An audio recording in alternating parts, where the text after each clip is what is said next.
Kang, menyangkut sudah mengkerucut ya, Iya.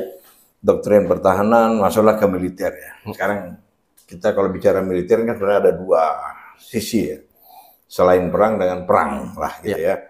Nah kita bicara yang perang nih. Iya. Kira-kira sejauh ini masihkah kita tetap berpikir kita akan perang? Gimana? Untuk menjawab ini nggak bisa langsung dengan 1-2 kata. Ya. Saya akan bercerita. Kita break dulu ya. Break dulu. Kita minum dulu.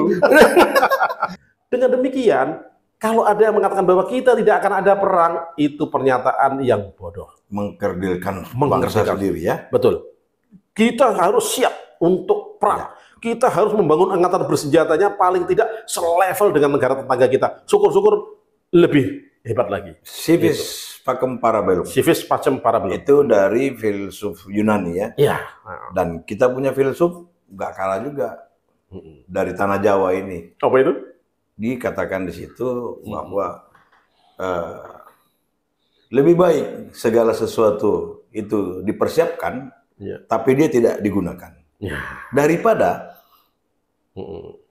segala sesuatu itu tidak dipersiapkan, tapi digunakan. Nah, itu namanya konyol ya. Ya, konyol.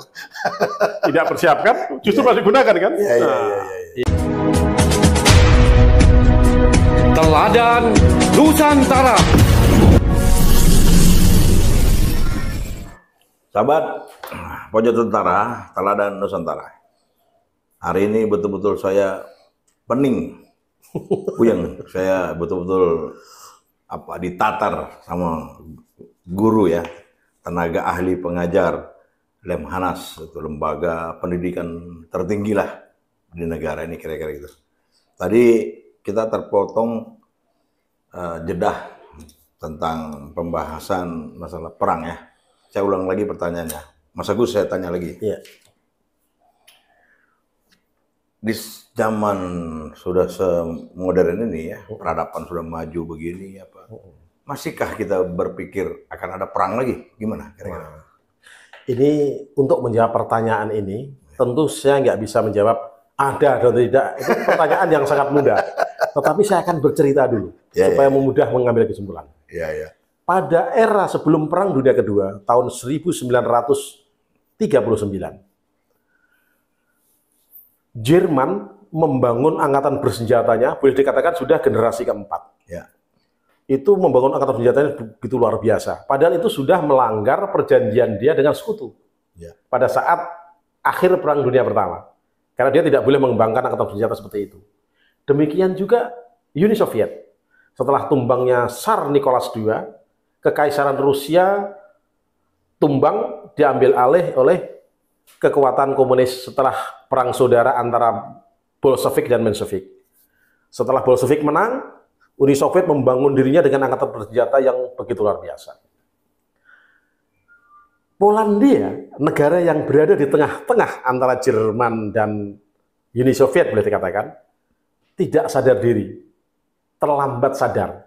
Karena dia merasa, tidak akan ada perang. Padahal ancaman depan mata. Padahal ancaman di depan mata. Ya. Karena dia berpikir, Jerman kan sudah diikat dengan perjanjian pada akhir Perang Dunia Pertama.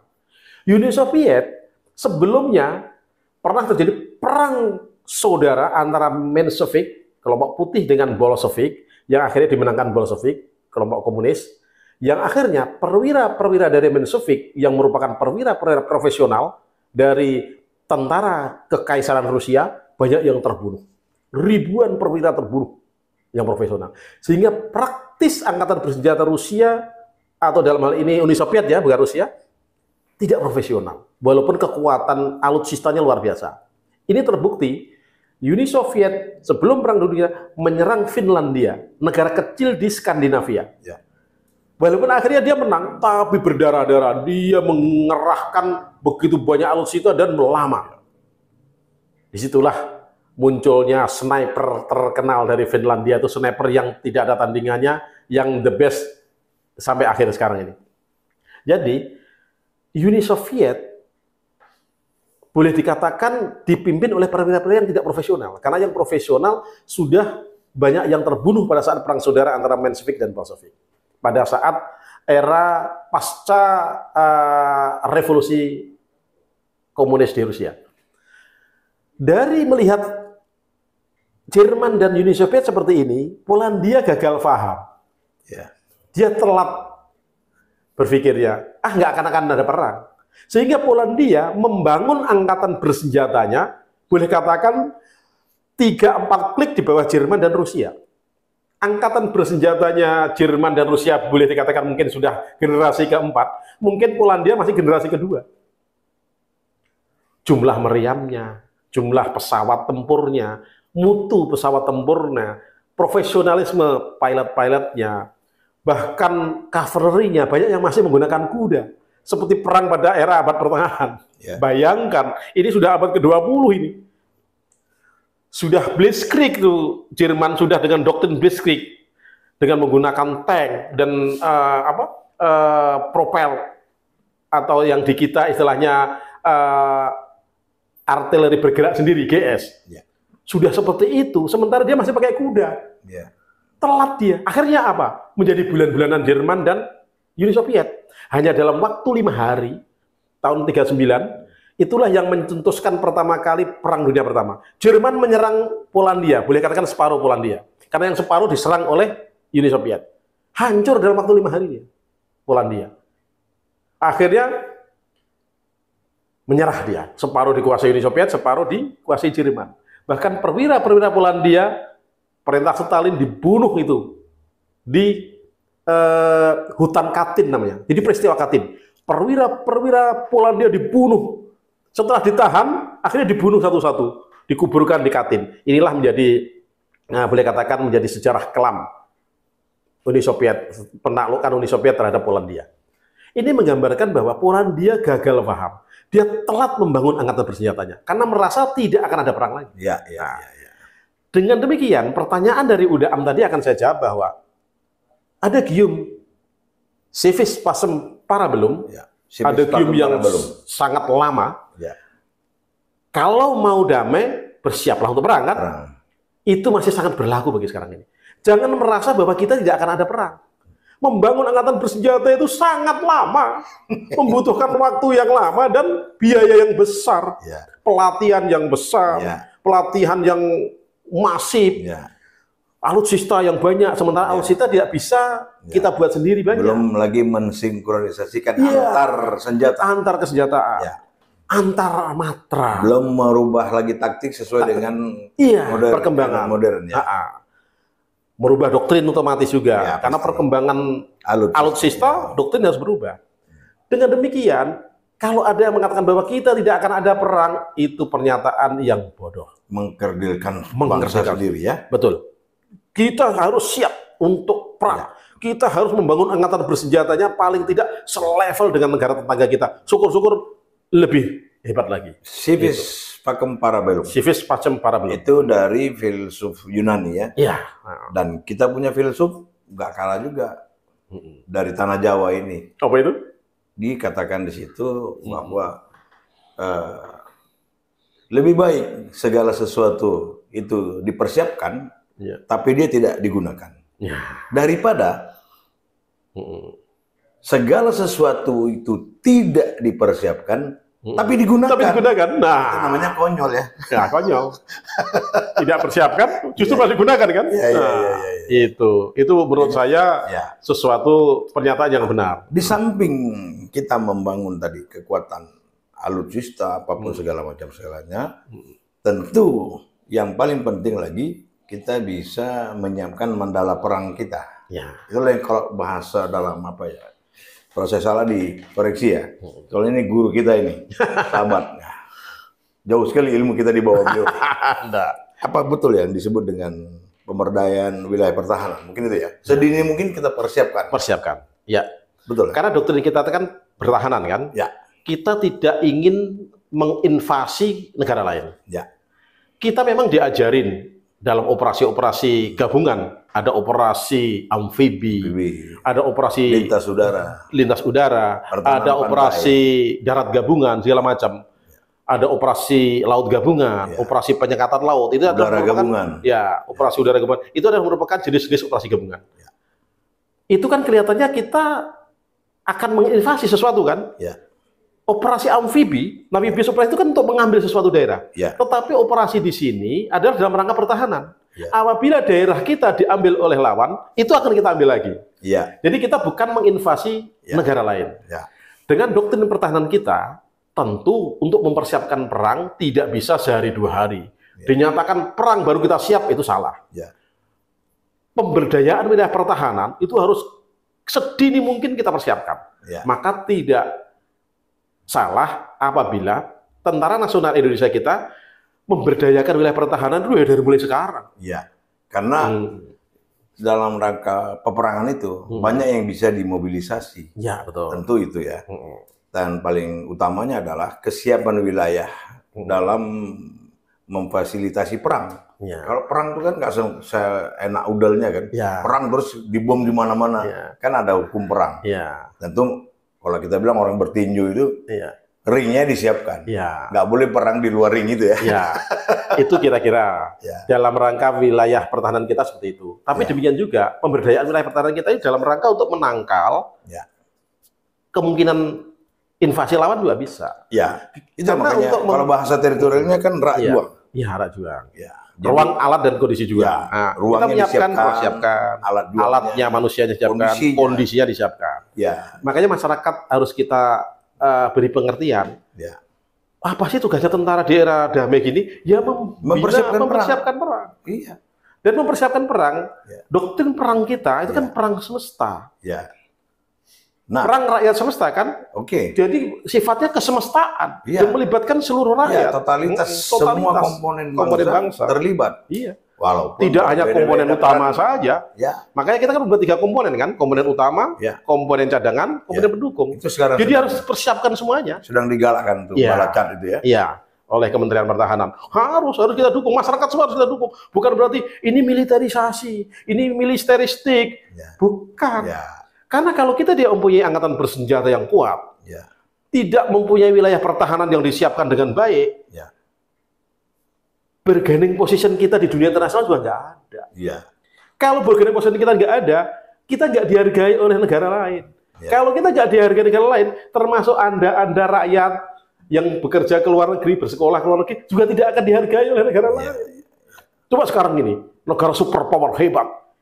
Rakyatnya datang kemana aja orang hormat sama Segan Amerika orangnya. Serikat. Segan dia dengan warga negara Amerika. Karena Ya. apa? Negaranya hebat. Hebat.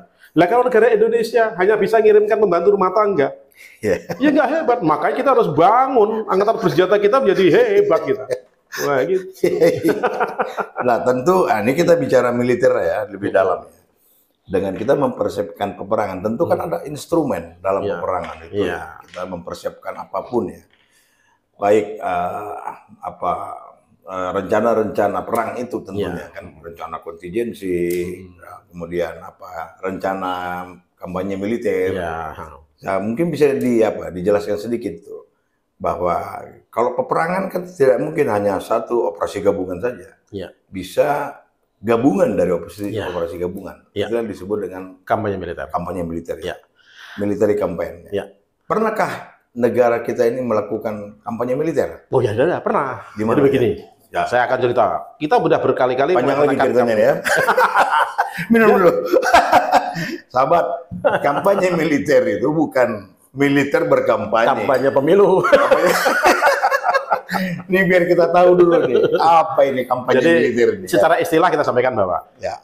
hari gini Ya. tidak ada tentara perang yang sendirian Ya. atau tunggal matra. Berdiri sendiri. Pasti operasi gabungan. Ya. Operasi gabungan adalah Ya. operasi militer Yang dilakukan. yang dilakukan Ya. oleh 2 atau lebih matra. Ya. Minimal 2. Misalkan darat dengan laut bergabung itu sudah operasi gabungan. Ya. Darat, laut, udara itu sudah operasi gabungan. Contoh, operasi amfibi. Marinir masuk, angkatan darat juga ikut, angkatan udara. Karena operasi amfibi dilaksanakan syaratnya udara harus di tangan kita. Air cover ya. Nah, air cover, Ya. udara main. Ya.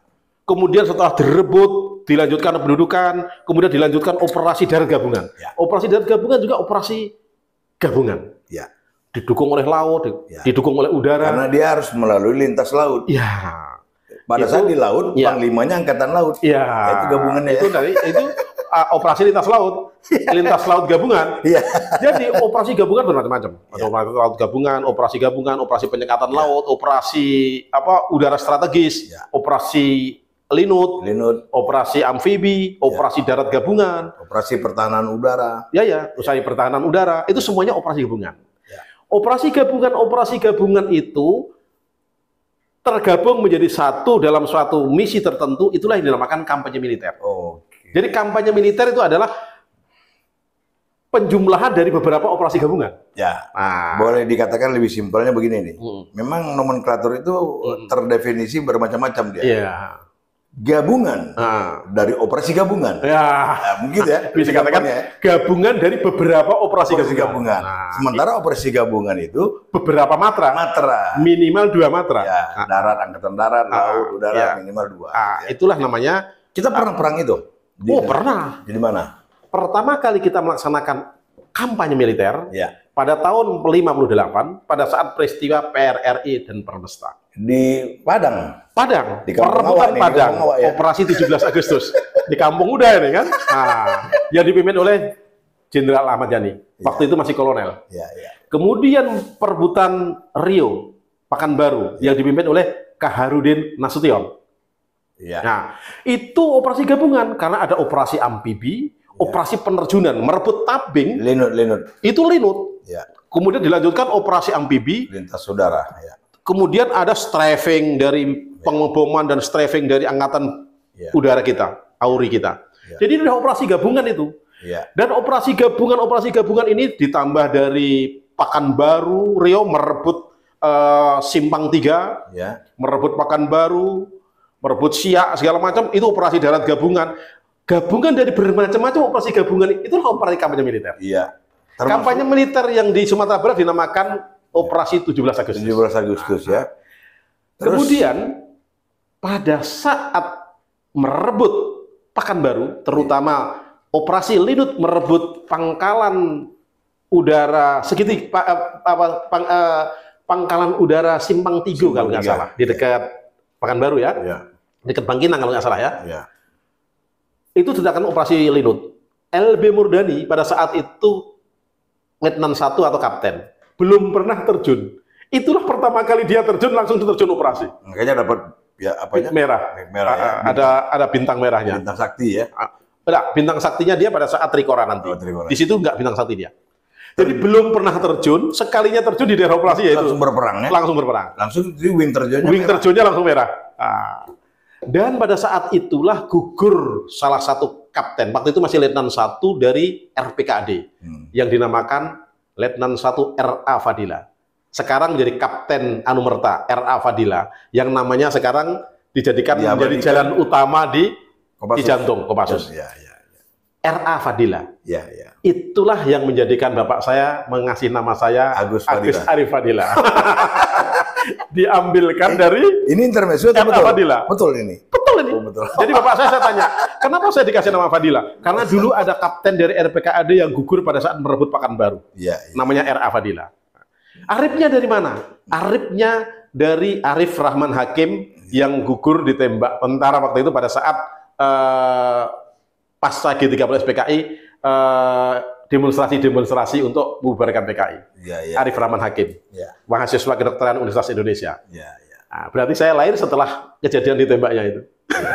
Jadi namanya kakek saya namanya Agus, makanya dari Agus, Arif dari Arif Rahman Hakim, Fadilanya dari R.A. Fadila Kapten. Jadi beliau ini betul-betul keluarga serdadu juga. Jadi sahabat ya. Kampanye militer kita pertama itu menurut saya pada saat operasi di Sumatera menghadapi PRRI. Nah, bagaimana yang di Trikora? Di Trikora Pak? Sebentar.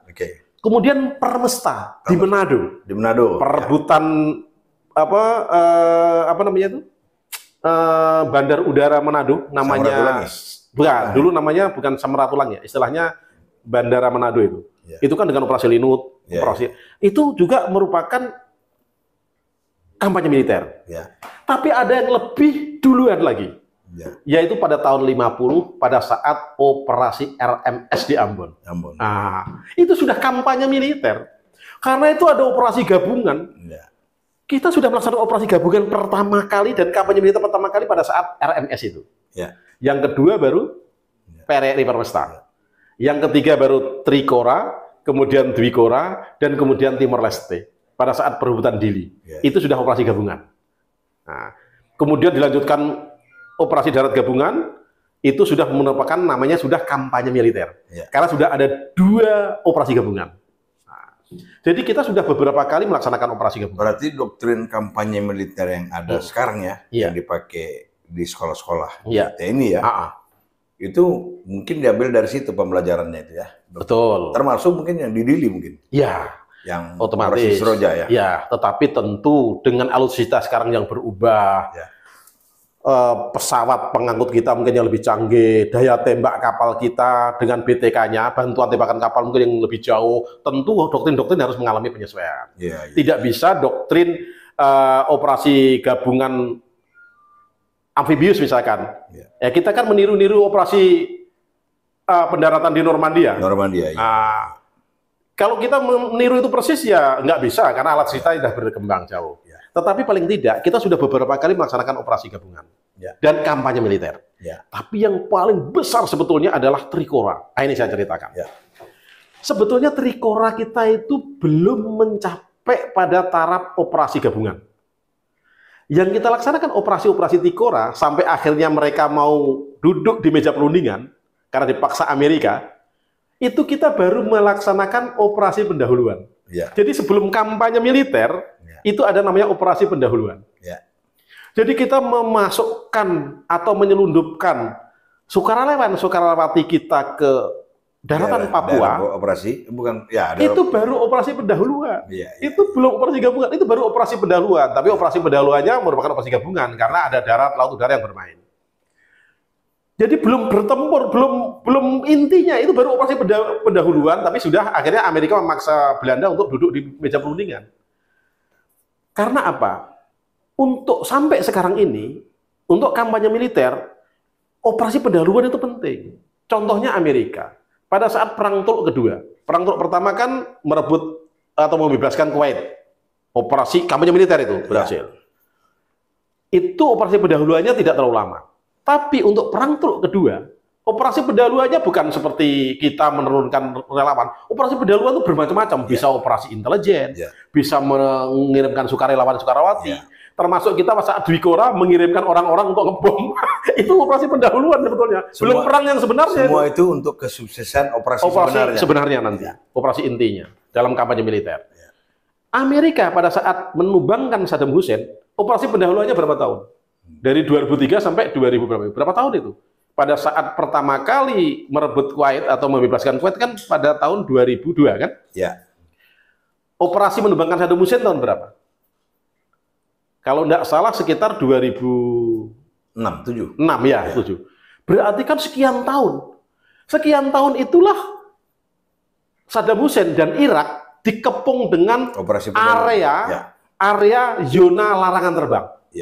Membuat zona larangan terbang itu sebetulnya sudah operasi pendahuluan sebelum kampanye militer. Jadi operasi pendahuluan itu bermacam-macam cara. Termasuk itu contoh cipta kondisi lah. Cipta kondisi, iya. Operasi intelijen. Pada saat operasi Trikora, kita itu baru melaksanakan operasi pendahuluan dari kampanye militer. Termasuk sebetulnya kalau kita maju lagi sedikit ke zaman modern ya. Tahun 82, operasi perang Malvinas itu juga Inggris memenangkan itu dengan operasi pendahuluan, nah intelijennya ya. Iya, betul. Jadi bayangkan dia 8.000 nautical mile jaraknya dari Inggris, dia bisa menang melawan Argentina. Di kampungnya sendiri. Gitu loh kira-kira. Itu ada beberapa faktor setelah saya pelajari dari operasi Malvinas. Kepulauan itu Argentina menamakan Malvinas. Tapi kalau Inggris Falkland. Nah, Falkland. Atau setumpuk batu karang sebetulnya.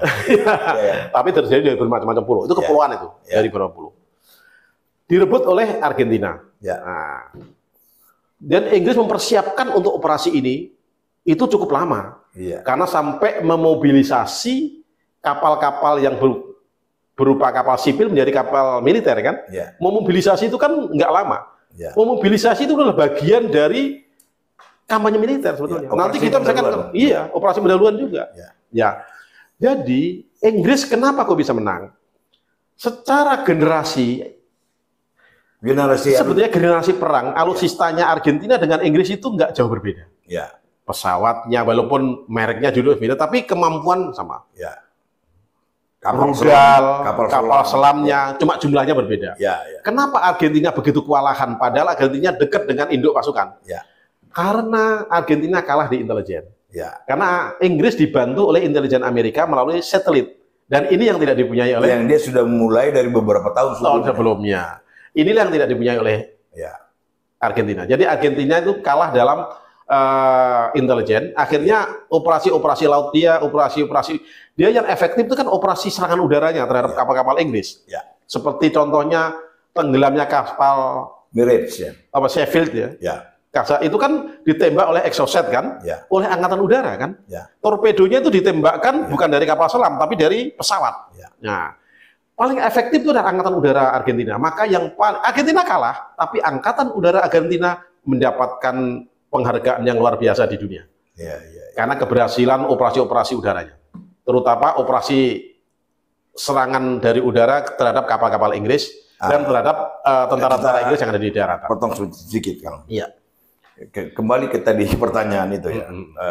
Civis pacem parabellum ya. Iya. Kalau kita mau damai, harus bersiap perang ya. Kalau mau damai, kita harus siap perang. Ketika Falkland itu ya, awalnya sebetulnya ini kan memang Falkland itu tanahnya Argentina ya. Ya. Dan tapi 150 tahun sebetulnya kan sudah diduduki Inggris ya. Maka dia mengirimkan tentara marinirnya untuk menjaga pulau itu. Ya. Kalau kita bilang kayak sekarang pos-pos marinir kita di pulau-pulau terluar lah. Ya, Dia menganggap itu adalah pulau terluar dia. Ketika itu dijaga 60 pasukan marinir, Argentina mencaplok karena ini kan tanah kita, kamu suruh. Jadi dengan gampang dia kalahkan 60 pasukan itu kan gampang. Iya. Kemudian dia tidak menghitung bahwa Argentina akan mempersiapkan perang untuk itu. Iya. Inggris akan mempersiapkan perang itu. Inggris mempersiapkan perang untuk itu. Karena dia pikir jaraknya kan 8.000. Karena itu marwah. Nggak mungkin ya. Mungkin kalau pertimbangan ekonomis, pertimbangan strategis, mungkin nggak terlalu strategis dan ekonomis kan. Iya. Tapi ini malah marwah ini. Masalah harga diri. Harga diri, kedaulatan. Iya. Masalah kedaulatan. Dan harga diri. Marwah ini. Masalah kehormatan ini. Itu kalau nggak salah 14 April 82 itu Singa Betina. Iya. Margaret Thatcher ya. Sahabat luar biasa ini. Beliau ini semua jadi bukunya. Jadi itulah apa namanya boleh dikatakan kekalahan Argentina itu kekalahan yang pertama bukan mutu alutsistanya. Mutu alutsistanya hampir sama, generasi perangnya sama. Ya. Tetapi mutu personilnya, personil dan penyiapannya, penyiapan dan intelijen. Ya. Banyak personil prajurit Argentina yang menduduki Pulau Falkland atau Malvinas ini diambilkan dari tentara-tentara wajib militer yang tidak mendapatkan pelatihan yang semestinya. Menghadapi tentara Inggris yang begitu profesional, mantan superpower dunia itu kan. Inggris itu kan sampai sekarang ini tidak ada kekaisaran yang menguasai dunia wilayahnya sebesar Inggris. Tidak ada. Nomor satu Inggris. Iskandar Zulkarnain, kemudian Genghis Khan, kemudian Turki Utsmani, segala macam kalah dengan Inggris. Inggris itu kekaisaran yang pernah menguasai wilayah di seluruh dunia itu terbesar dia. Nah, jadi Inggris merasa mantan superpower. Inggris tidak menjadi superpower lagi itu kan setelah Perang Dunia Kedua, Amerika yang muncul kan. Saat Perang Dunia Pertama Inggris masih, ya kan gitu. Jadi boleh katakan ini saya mantan superpower kok diejek sama Argentina. Gitu, ini hanya masalah harga menurut saya ya. Karena kalau kita lihat dan banyak analisis orang-orang mengatakan untuk apa berperang hanya nilai strategisnya apa? Pulau yang nggak ada apa-apanya. Cuma nilai strategisnya apa? Masalah menurut kami. Nilai ekonomisnya apa sih ada di situ? Emangnya ada minyak yang luas? Enggak ada, setumpuk batu karang aja kan gitu. Ini hanya masalah harga diri. Nah, makanya kita itu mempertahankan kedaulatan tanah air itu tidak hanya masalah pertimbangan ekonomis finansial, pertimbangan strategis, harga diri bangsa juga. Itu yang dibilang katakan Pak Dirman tuh, pertahankan sejengkal tanah itu ya. Itu mungkin filosofinya lebih dalam itu ya. Ini makanya itulah kita harus mengacu juga, saya kaitkan sedikit dengan Korps boleh katakan dari Lemhanas ya, yaitu tentang masalah 4 konsensus dasar. 4 konsensus dasar. Salah satu dari 4 konsensus dasar adalah Negara Kesatuan Republik Indonesia. Ya. Jadi Negara Kesatuan Republik Indonesia yang merupakan archipelago state ini, negara kepulauan ini, itu ya harus kita pertahankan kedaulatannya, tidak boleh sejengkal pun diambil oleh orang, boleh katakan begitu. Makanya kita bangun angkatan bersenjata, pemberdayaan wilayah pertahanan untuk melindungi kedaulatan kita itu, nggak boleh sejengkal tanah pun. Ya. Makanya seperti ZEE kita di Natuna misalkan, Zone Economic Exclusive kita, agak bersilangan sedikit dengan 9 dot lainnya Cina. Nah, ini merupakan tidak hanya masalah ekonomi finansial bahwa di situ ada minyak dan sebagainya, itu juga masalah harga diri juga, harga diri bangsa. Harus kita pertahankan juga, harus kita bangun angkatan bersenjata supaya bisa menjaga kedaulatan itu. Nah, itulah makanya diperlukan ya kesatuan visi misi untuk bela negara ini. Sesuai perannya masing-masing. Kalau seperti TNI Polri perannya sebagai komponen utama ya dia mempersiapkan perang.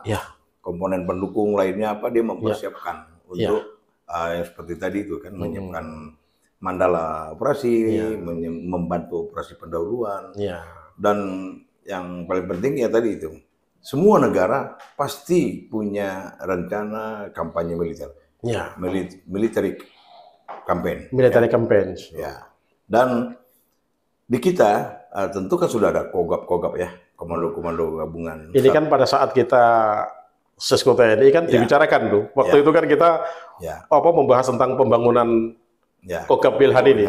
Akhirnya terbukti, akhirnya terlaksana sekian tahun setelah kita sekolah jadi kajiannya sudah sejak 2012 itu, 2013 Artinya sudah beberapa langkah lebih maju ya. Bahwa TNI kan sudah mempersiapkan perang. Sekarang sudah mempersiapkan 3 mandala perang. Baik di Kogab 1, 2, dan 3. Tapi yang paling penting adalah masing-masing komando gabungan wilayah pertahanan itu melatihkan terus rencana kampanye militer itu. Dan awak personelnya juga harus betul-betul terlatih. Nah itu memang harus campur tangan negara harus besar di situ karena mempersiapkan kekuatan dan perlu di situ rencana kebutuhan kekuatan. Rembut kuat tentu berdasarkan penggunaan kekuatan. Untuk rembut kuat nggak bisa dong tentara berbicara sendiri. Makanya ada Kementerian Pertahanan untuk ada itu. UO-nya kan unit operasinya kan ada Kementerian Pertahanan sendiri, Mabes TNI dan 3 angkatan kan. Sebetulnya core bisnisnya TNI itu. Dia nggak usah lagi disibukkan macam-macam. Sudah masing-masing kogab wilayah itu bermain aja di situ. Mainannya itu saja. Masing-masing berlatih perang di mandalanya masing-masing. Dan sebetulnya kalau kita lihat definisi kampanye militer ini ya, sahabat ya mungkin perlu juga kita ketahui. Yang tadi beliau sampaikan bukan militer berkampanye untuk pemilu, tapi kampanye militer itu adalah seni menggabungkan gabungan dari beberapa operasi gabungan.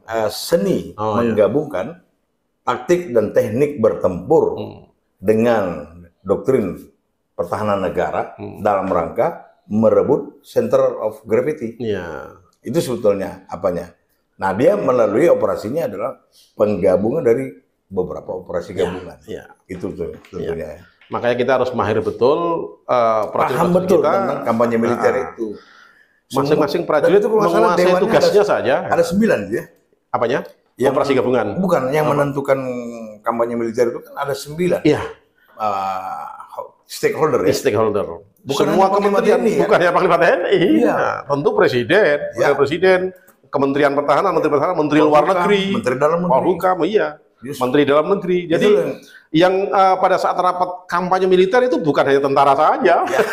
Yang mempersiapkan operasi gabungan dan kampanye militer tidak hanya tentara.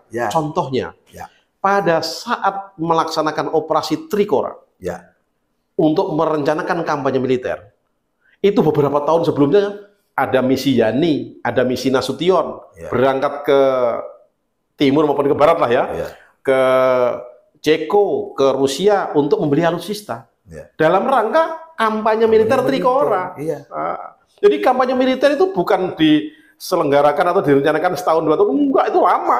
Karena membeli alutsista, melatih itu lama itu. Nah, lama itu. Jadi kalau apa ya sahabat, kalau kita lihat jangan melihat perang itu sederhana begitu. Sesederhana itu, dikira hanya tembak-tembakan aja.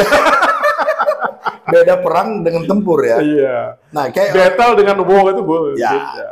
ya betul. Battle dengan war ya. Iya, beda, iya. Dan apa namanya? Amerika itu banyak menang di battle di Vietnam. Ya. Battle apa saja menang Vietnam. Tapi dalam war-nya kalah. Dia kalah. Amerika di Taliban, Ya. battle-nya banyak menang. Battle di sini menang banyak. Tapi war-nya kalah karena terakhir dia harus menyingkir kan. Dia menang pertempuran tapi kalah perang. Ya, victory-nya tetap didapat. Iya. Victory kan itu dalam rangka war kan? Iya, dalam rangka war. Bukan, iya. Kalau menang pertempuran tempur. itu champion itu. Atau winner ya. Atau bunuh. winner, pemenang aja dia kan. Dia bunuh orang banyak di medan tempur. Tapi Menang. Battle-nya terakhirnya menang dia, pertempurannya menang. Menang. Tapi perangnya kalah dia. kalah. Artinya dia tetap aja nggak merdeka gitu. Nggak merdeka.